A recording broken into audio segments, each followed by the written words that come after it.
Abra sua Bíblia, por favor, comigo em Êxodo capítulo 14,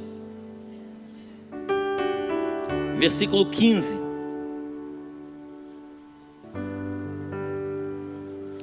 Antes e depois do Mar Vermelho.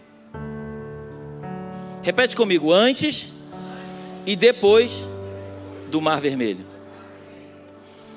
Antes de nós lermos o texto, eu queria falar algo muito rápido. Essa semana eu estava assistindo um vídeo que mexeu muito comigo. Esse vídeo ele dizia o seguinte: era uma loja contratando meninas para trabalhar nessa loja como vendedora, e eles pediam lá para que as meninas pudessem deixar o currículo, para que eles pudessem avaliar e ver qual era o melhor perfil para se trabalhar nessa empresa. E todas as meninas chegavam na porta da loja e deixavam o currículo. Mas uma menina chegou ali com o currículo na mão e a pessoa perguntou: é para entregar o currículo? Ela falou assim: é, mas eu gostaria de falar com o gerente. Aí ela falou assim: mas ele está ocupado. Aí a menina que levou o currículo disse: não tem problema não, eu espero o tempo que for preciso, mas eu preciso falar com ele. O gerente estava lá dentro da loja, ele viu o que estava acontecendo e ele continuou fazendo o que ele precisava fazer. E passado muito tempo, como ele percebeu que a menina não ia embora sem falar com ele, ele foi até a frente da loja e ele disse para a menina: eu sou o gerente, eu sou fulano de tal, é para deixar o currículo? Ela falou assim: é sim. Ela entregou o currículo na mão dele. Quando ele estava puxando o currículo, ela segurou e ela disse assim: eu queria dizer uma coisa para o senhor. Todas essas meninas que trouxeram o currículo aqui, elas querem trabalhar nessa empresa, mas eu preciso trabalhar nessa empresa. Aquele homem ficou muito comovido com a forma como ela o abordou. E ele abriu o currículo, deu uma olhada no currículo dela. Aí disse para ela assim: amanhã às 9 horas você compareça aqui que a vaga é sua. Ela virou para ele e disse assim: amanhã às 8h30 eu estarei aqui. Por que eu estou te dizendo isso? Existem aqueles que querem e existem aqueles que precisam. Eu não sei se você é da turma que quer Jesus ou se você é da turma que precisa de Jesus. Mas eu vim aqui essa noite para trazer algo para o teu coração e te dizer que todos nós precisamos de Jesus e não podemos querer só Jesus. Porque da mesma forma que você quer, provavelmente você em algum momento vai deixar de querer. Mas quando você precisa, você nunca vai deixar de precisar. Porque aquele que vai entrar na tua vida vai satisfazer não só os desejos do teu coração, como vai mostrar para você que você é 100% dependente dele. Que o Senhor nos abençoe nessa noite e que juntos possamos precisar de Jesus e não querer Jesus. Amém? Abra sua Bíblia em Êxodo capítulo 14, versículo 15. Nós vamos ler do 15 até o 19. Coloca para mim aí. Então disse o Senhor a Moisés: por que clamas a mim? Dize aos filhos de Israel que marchem. E tu levanta a tua vara, estende a tua mão sobre o mar e fende-o, para que os filhos de Israel passem pelo meio do mar em seco. E eis que endurecerei o coração dos egípcios, para que entrem nele atrás deles, e eu serei glorificado em Faraó e em todo o seu exército, e nos seus carros e nos seus cavaleiros. E os egípcios saberão que eu sou o Senhor, quando for glorificado em Faraó e nos seus carros e nos seus cavaleiros. E para fechar o 19, e o anjo de Deus, preste atenção nisso, e o anjo de Deus que ia diante do exército de Israel se retirou e ia atrás deles. Também a coluna de nuvem se retirou de diante deles e se pôs atrás deles. Feche seus olhos, coloca a mão no seu coração, por favor. Pai amado, Pai querido, esta é mais uma noite onde nós estamos aqui diante da tua doce presença. Nós temos entendido nesta casa que se nós formos esperar alguma coisa do homem, sairemos daqui frustrados. Mas a nossa esperança, a nossa dependência é o Senhor. Usa-me, Pai, nesta noite com graça, com misericórdia, com amor. Fala através dos meus lábios aquilo que o teu povo precisa ouvir e não aquilo que ele gostaria de ouvir. Fala no profundo da alma. Ajuda-nos, Pai, a entender que muito mais do que nós pensamos em querer, mas nós precisamos de Ti.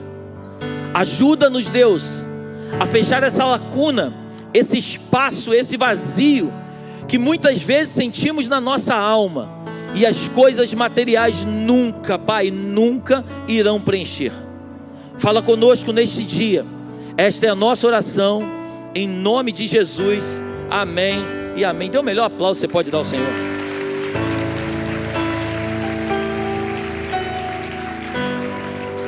Na quinta e na sexta-feira, eu, minha esposa e mais 2 casais de pastores aqui, nós estivemos lá em São Paulo. Nós fomos numa missão lá.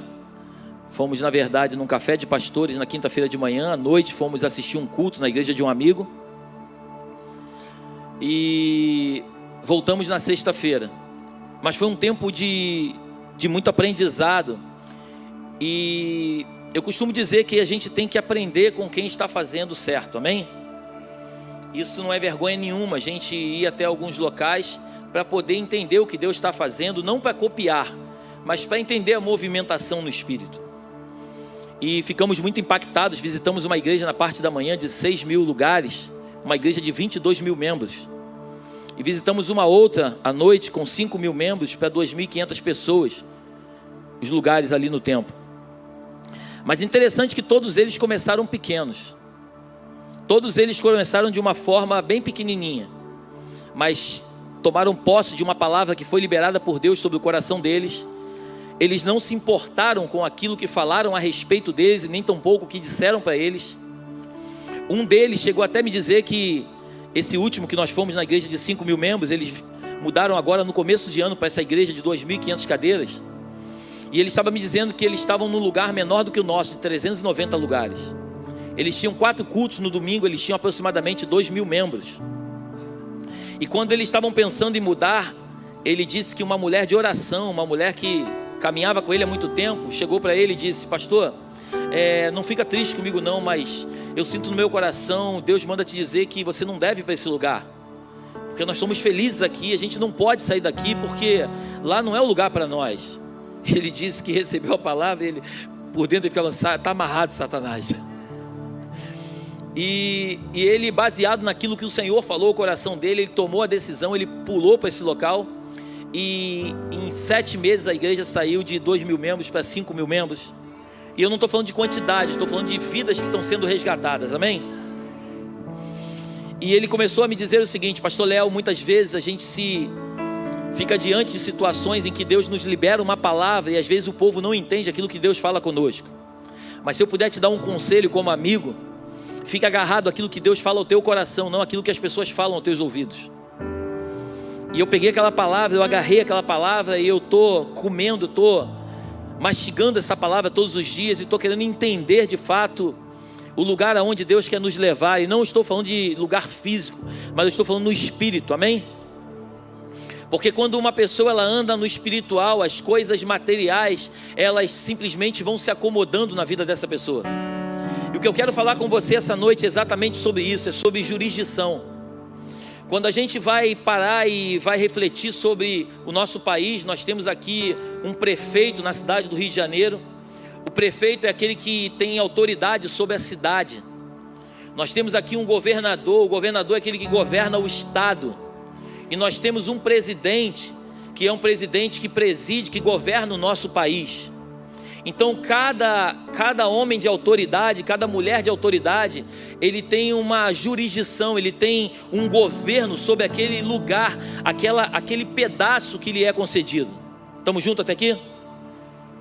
E assim é o mundo espiritual. O mundo espiritual, ele é feito de jurisdição.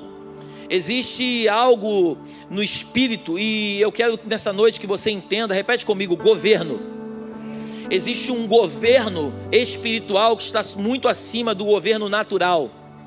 nós somos regidos por governantes neste país, mas existe um governo acima desses homens, que está acima de todas as coisas, que a Bíblia diz que Ele é o grande eu sou, Ele é o Rei dos reis, o Senhor dos senhores, Ele é o príncipe da paz, Ele é aquele que começou a boa obra, Ele é aquele que vai terminar, Ele é aquele que já veio, Ele é aquele que vai voltar, Ele é aquele que vai terminar todas as coisas. Então eu quero falar desse governo, um governo que, quando nós entendemos esse governo e nos submetemos a esse governo, as coisas começam a serem transformadas na nossa vida. E eu dei um tema para essa mensagem antes e depois do Mar Vermelho, porque quando a gente vai estudar a Bíblia com calma, a Bíblia vai nos ensinar que o povo israelita, eles eram escravos ali no Egito. Então o Egito ali existia um governo, existia uma jurisdição. Quem governava o Egito era Faraó. Então tudo que Faraó dizia virava lei, tudo que Faraó determinava tinha que ser cumprido. Ninguém ia contra uma lei, uma ordem de Faraó naquele lugar. A gente, quando vai ler as escrituras, quando o Faraó dava uma ordem para o povo israelita fazer tijolos, você não vê ninguém murmurando, até porque se alguém murmurasse, tomava chicotada e rapidamente voltava para fazer aquilo que havia sido dado como ordem. Então existia um governo ali no Egito, através da vida de Faraó. Faraó governava o Egito com mão forte, diz a Bíblia. Ele botava um jugo de escravidão sobre o povo de Israel, e o povo de Israel, ele era submetido àquele jugo de escravidão. Quando você vai ler a Bíblia com calma, você vai perceber que o povo, quando está caminhando no deserto, volta e meia eles lembravam do Egito. Eles diziam: no Egito nós tomávamos sopa de cebola, nós comíamos isso, comíamos aquilo. Eles falavam como se eles estivessem comendo alguma coisa de graça, porque assim é a mente de um escravo. Quando um escravo, ele está com a sua mente cauterizada, presa, ele às vezes acha até que ele é um liberto, mas no fundo ele sempre foi escravo e nunca percebeu. Então o povo de Israel, eles viviam debaixo de um jugo de escravidão, mas eles se achavam livres, porque estavam ali comendo, tendo alimento, mas os alimentos eram frutos do seu trabalho. E quando eles vão, agora eles saem, você lê com calma, Êxodo capítulo 12, né? Deus dá uma ordem, é a última praga, a morte dos primogênitos. Deus manda matar um cordeiro, que eles comessem um cordeiro entre famílias, que eles passassem o sangue no umbral das portas, né? E o espírito da morte, quando viesse, visse a marca do sangue, passasse por cima da porta. Por isso o nome é Páscoa. Páscoa significa peça em hebraico. Peça é passar por cima. Então quando o anjo da morte vinha para entrar numa casa, para matar o primogênito, quando ele via a marca do sangue nos umbrais das portas, ele passava por cima daquela porta. Por isso que houve uma grande diferença entre a morte dos primogênitos do Egito e não houve morte nenhuma sobre os primogênitos de Israel. O anjo não perguntava se ele era egípcio ou se ele era israelita. O anjo via a marca na porta, nos umbrais das portas, e o anjo passava por cima e não tocava naquela casa. Então assim é a minha vida e a tua vida. Quando a marca do sangue do cordeiro está sobre a minha vida e sobre a tua vida, o anjo da morte precisa passar por cima e não pode nos tocar. Por isso que uma vida pautada em Deus, uma vida onde você entende quem é Jesus na sua vida, uma vida onde você entende que você está debaixo de um governo, não um governo terreno, mas principalmente um governo celestial. Quando você sabe quem te governa, o anjo da morte olha para você e sabe que não pode te tocar. Você está aí? Mas agora, depois que eles saem do Egito, Deus dá uma ordem que eles comessem o cordeiro, tivessem com roupas, já sandália nos pés, cajado na mão. Aquela era a Páscoa do Senhor. Agora eles estavam libertos. Eles saíram do Egito com muito ouro, com muita prata, com animais, com muitos bens. Deus restituiu muitas coisas para eles, e eles agora estão caminhando agora para sair do Egito. Só que eles se deparam agora com o Mar Vermelho. Então de um lado está o Mar Vermelho, de outro lado está Faraó e os seus homens vindo na direção. E aí nós chegamos até esse texto que Deus dá uma ordem dizendo: ei, Moisés, por que você parou? Manda que o povo marche. Deixa eu dizer uma coisa para você nessa noite. Não é tempo de parar nos problemas que você tem enfrentado. Não é tempo de você paralisar e ficar estagnado no lugar aonde você se encontra. Deus me trouxe essa noite para trazer uma palavra para o teu coração, para te dizer: continue marchando, porque quem continua marchando sempre vai alcançar a vitória. Só aqueles que param que se tornam presas fáceis. Quem continua caminhando é uma presa difícil até para o inimigo tocar. Deus tem promessas sobre a tua vida, sobre a minha vida, e essas promessas vão se cumprir. Então agora Deus dá uma ordem e continua marchando. Toca, levanta o teu cajado, toca que o mar vai se abrir e vão atravessar em seco. Mas interessante que quando eles atravessam o mar vermelho, a Bíblia diz que eles atravessam em seco. E agora eles chegam em outra jurisdição. Eles antes estavam debaixo de uma jurisdição de um governo de Faraó. Agora eles atravessam o mar vermelho e eles estão debaixo de um outro governo. Que governo é esse, pastor? Eles estão no deserto. E no deserto a jurisdição é a jurisdição de Deus. No deserto quem dá as ordens é o Senhor. No deserto quem dita as regras é o Senhor. No deserto, quando Ele manda parar, nós precisamos aprender a parar. No deserto, quando Ele manda a gente andar, a gente precisa andar.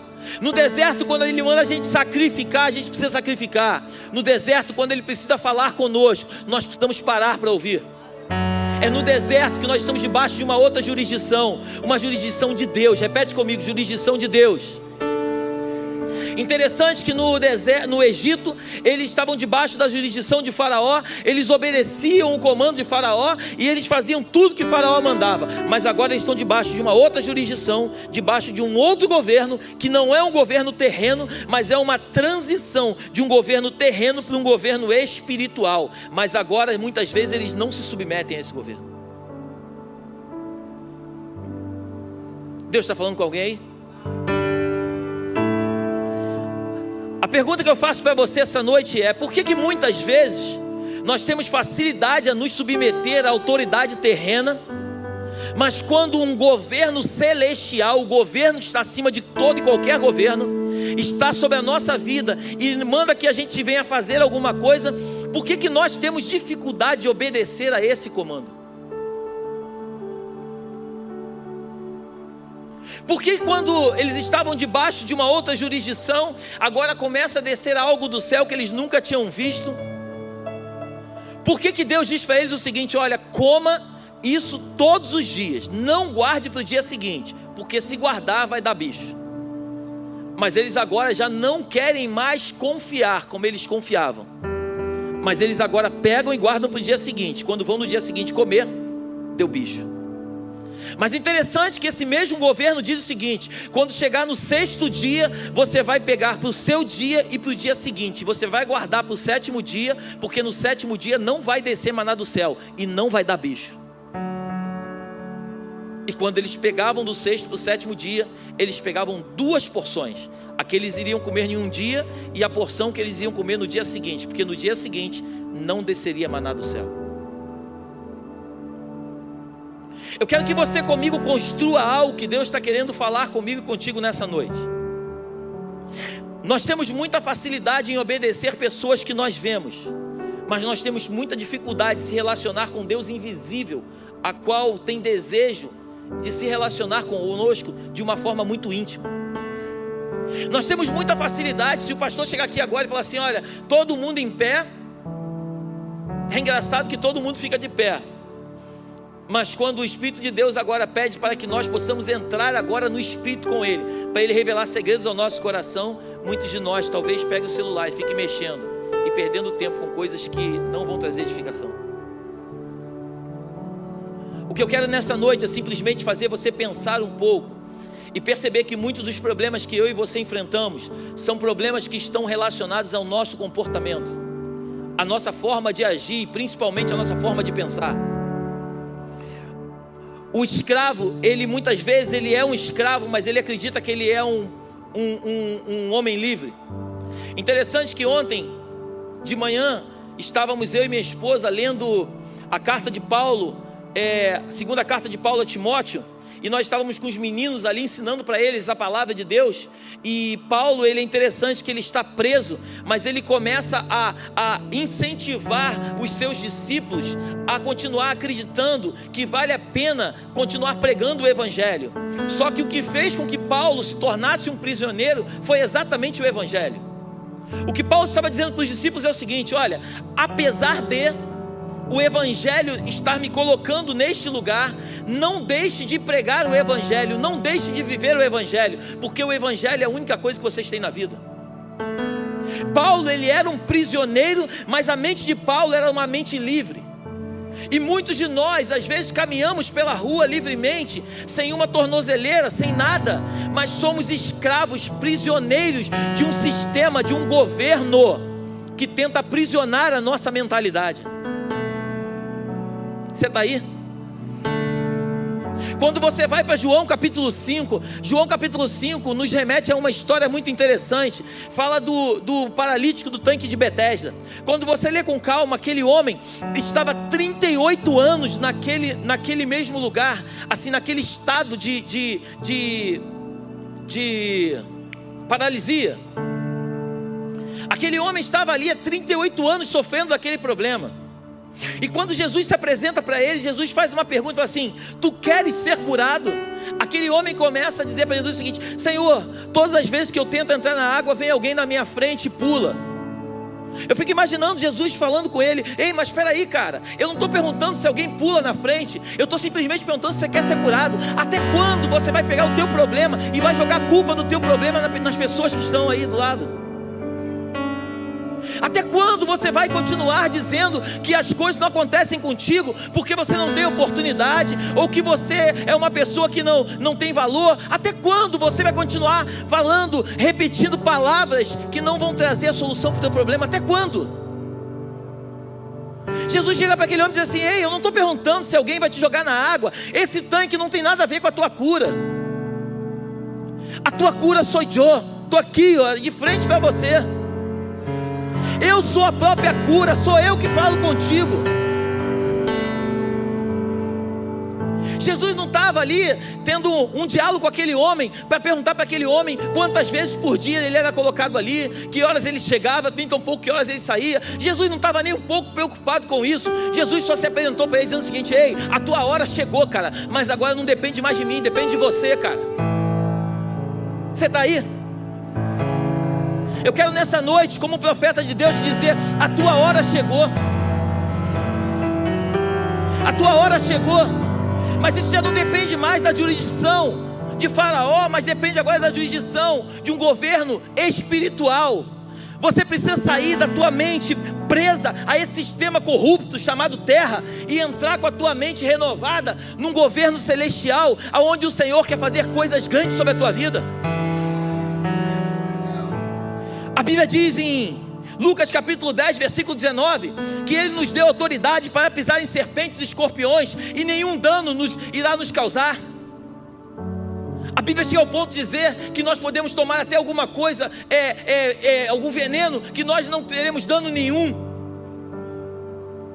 Mas isso quando você tem uma mente numa jurisdição espiritual, num governo celestial. Por isso, antes e depois do Mar Vermelho, porque antes do Mar Vermelho eles eram governados por um sistema terreno, e depois que eles atravessam o mar, eles chegam no deserto, porque quando você escuta deserto, você acredita que deserto é lugar ruim. Mas eu queria te lembrar nessa noite, que quando Satanás se apresenta para Jesus, Mateus 4, ele fala assim: ei, se você me prostrar, eu vou te levar lá em cima do alto do monte. Se você se prostrar e me adorar, eu vou te dar tudo isso que você está vendo aí. Então nem sempre lugar alto é o Senhor quem leva. Mas quando você lê esse mesmo capítulo, a Bíblia diz que Jesus foi levado ao deserto pelo...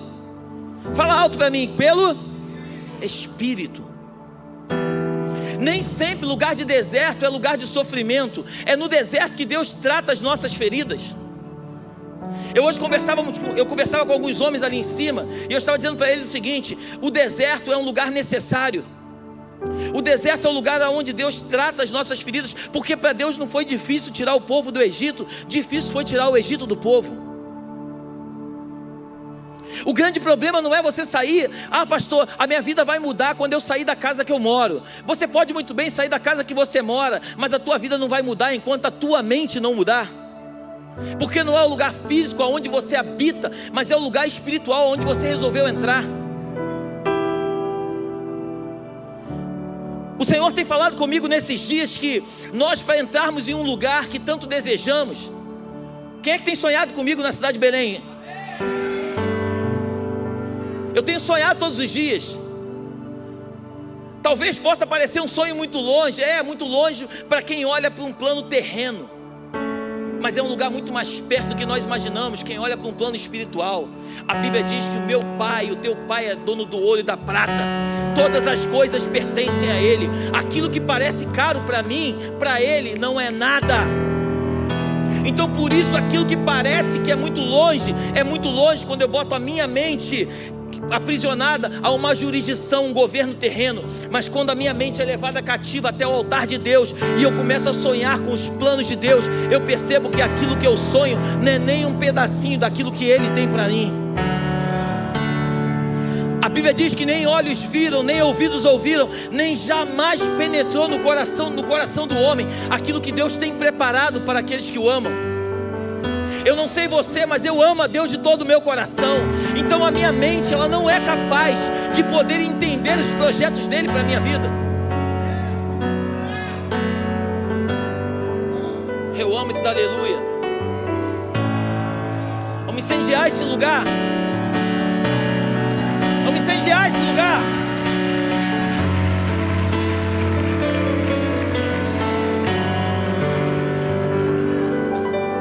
Deus ama fogo.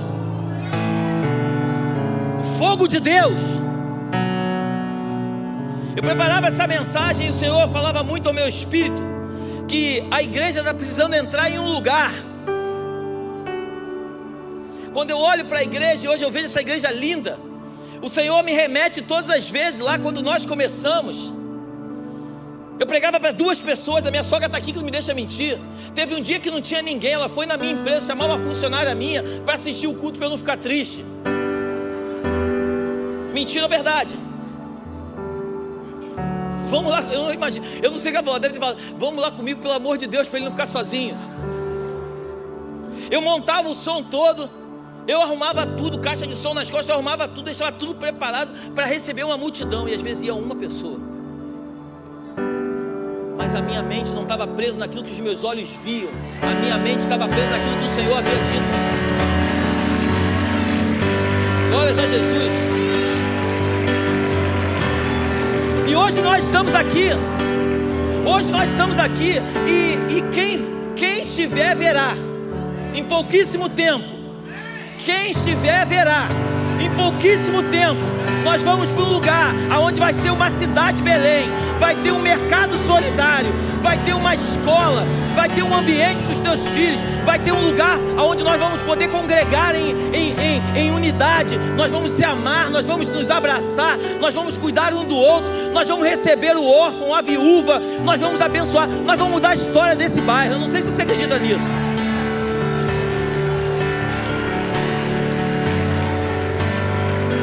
Porque o governo, o governo está aqui, o governo não está aqui, nem tampouco aqui, o governo está aqui. Aquele que te governa é aquele que vai conduzir os teus passos. Aleluia.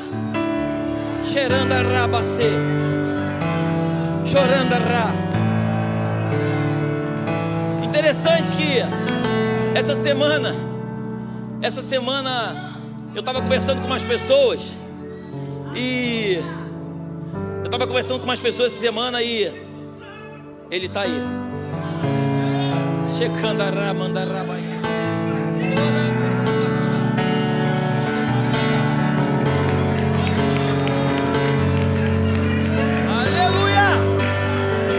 aleluia, aleluia, aleluia. Fica de pé. Cadê o louvor? Vem pra cá. Aleluia.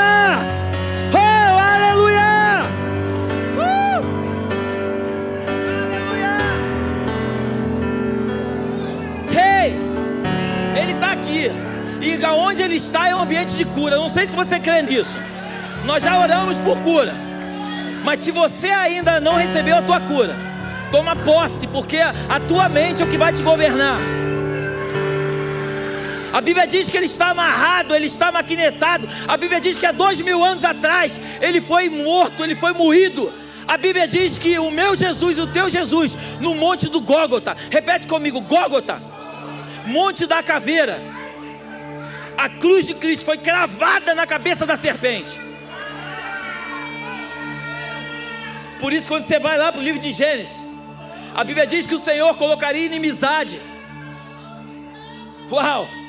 E a serpente queria picar o calcanhar, mas haveria um que ia cravar a cabeça da serpente. O nome dele é Yeshua. O nome dele é Jesus Cristo. Ele morreu, ressuscitou no terceiro dia, está aqui no nosso meio. Glorificado seja ele em todas as nações da terra. Eles estavam no Egito. A Bíblia diz que toda autoridade é concedida por Deus. Então Deus permitia que Faraó governasse o Egito. Quando você vai ler o livro de Gênesis, a Bíblia diz que Deus já havia dito já para Jacó que eles ficariam cativos de 40 anos lá no Egito. Deus já havia dito para eles que aconteceria aquilo. Aí tinha um governo lá, e Deus permite que o governador, o presidente, o faraó governasse aquele lugar. E Faraó faz tudo o que gostaria que fosse feito naquele lugar. Só que agora o Senhor vem com... A Bíblia diz que o Senhor vem com mão forte. E Ele arranca o povo. Ele tira o povo do Egito rumo à terra prometida a Canaã. Só que o povo passa pelo Mar Vermelho. E quando passa pelo Mar Vermelho, Deus fala para o povo o seguinte: ei, aqui é outra jurisdição. Aqui não tem mais comando de quem é um ditador. Agora aqui são comandos celestiais. Aqui agora vocês têm que estar com os ouvidos aguçados, com a mente cauterizada no altar, e entender aquilo que eu quero fazer com vocês. Por isso que tem um momento em quando o povo está andando no Egito, lá no livro de Números diz que eles começam a reclamar, pastor Reinaldo. Aí Deus pega serpentes, cobras, e lança no meio do povo, e as serpentes começam a morder o povo e começam a matar o povo. Uau! Aí a Bíblia diz que ele chama Moisés e fala assim: ei, Moisés. Moisés começa a clamar: Deus, o que está acontecendo? Ele: ei, Moisés, levanta um poste agora, coloca uma serpente de bronze naquele poste. Aquela serpente na verdade estava remetendo alguns anos à frente o nosso Jesus, o nosso Messias, que era colocado numa cruz, e que no momento em que nós olhássemos para Ele, as nossas enfermidades seriam saradas. Não sei se você crê nisso. Por isso o profeta Isaías disse que Ele levou as nossas enfermidades, o castigo que nos traz a paz estava sobre Ele, e pelas suas pisaduras nós fomos sarados. Deus está dizendo o seguinte: ei, agora é uma outra jurisdição. Eu vou fazer coisas que vocês não vão entender, mas não queiram entender, queiram apenas obedecer. Existem coisas no Espírito que nós não entenderemos nunca. Teve um culto aqui que o Senhor me tomou e eu comecei a falar em línguas. Aí um irmão, tadinho, ele falou que isso era heresia, porque só acha que é heresia quem não conhece as Escrituras. O apóstolo Paulo ensina que quando você profetiza e não tem o dom de revelação para a igreja, você está edificando o próprio corpo. Qual? Mas quem não conhece é heresia. Você está comigo aí? Quem tem uma mente no governo terreno nunca vai entender as coisas do Espírito. Agora quem tem uma mente governada pelo Espírito, uma outra jurisdição, jamais vai ficar preso àquilo que falam, mas vai obedecer aquilo que lhe é pedido. Entende? Vão ter momentos na tua vida que as pessoas vão pedir alguma coisa para você. Em alguns momentos você vai até fazer, e outros não. Mas deixa eu te dar um conselho como pastor dessa casa. Quando o Espírito de Deus te visitar, não se preocupe o que vão pensar a teu respeito. Faça aquilo que o Senhor te pedir para fazer. Porque se é o Senhor que está falando contigo, muitos não entenderão, mas nem precisam entender, porque os segredos são revelados só para os íntimos e não para qualquer pessoa. Jesus está aqui. O que te governa é a tua mente. Quando a tua mente é governada pela jurisdição da terra, as coisas da terra vão determinar quem você vai ser. Mas quando a tua mente é governada pela jurisdição celestial, o teu Pai, o teu Deus, o teu Senhor e o teu Salvador, Ele vai governar a tua vida. Estende a tua mão bem alto que eu quero orar. Pai, nós te adoramos nesta noite. Queremos te dizer que Tu és e sempre será a pessoa mais importante desta reunião. Toda honra e toda glória é dada ao Senhor. Não tem nada a ver conosco, mas tem a ver contigo.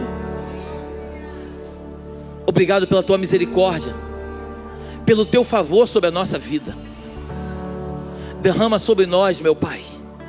Derrama sobre nós uma graça. Leva as nossas mentes cativas ao Teu altar. Queremos ouvir, meu Pai, os Teus conselhos. Queremos ouvir, meu Pai, aquilo que o Senhor tem para nós. Fecha, meu Pai, toda porta que não foi aberta por Ti, e abre a verdadeira porta que o Senhor tem para nós. Leva-nos para os nossos lares debaixo da Tua proteção e da Tua... Que o Teu anjo vá diante de nós, nos conduzindo pelo único e verdadeiro caminho. Que as doces consolações do Teu Espírito se façam presentes, não só hoje, mas para todo sempre. E que juntos, meu Deus, juntos, possamos viver as maiores experiências contigo. Mas antes de encerrar, eu queria que você abaixasse a sua mão. Eu gostaria que toda a igreja repetisse comigo uma oração que diz assim: Senhor Jesus, eu te recebo como único e suficiente Salvador da minha vida. Senhor Jesus, me ajuda a andar no caminho que o Senhor tem para mim. Que a minha mente seja governada pela jurisdição celestial. Eu quero, Jesus, poder entender um pouco mais dos Teus planos na minha vida. Escreve o meu nome no livro da vida, em nome de Jesus, amém. Vamos dar um aplauso bem forte a Deus pela vida dos nossos amigos.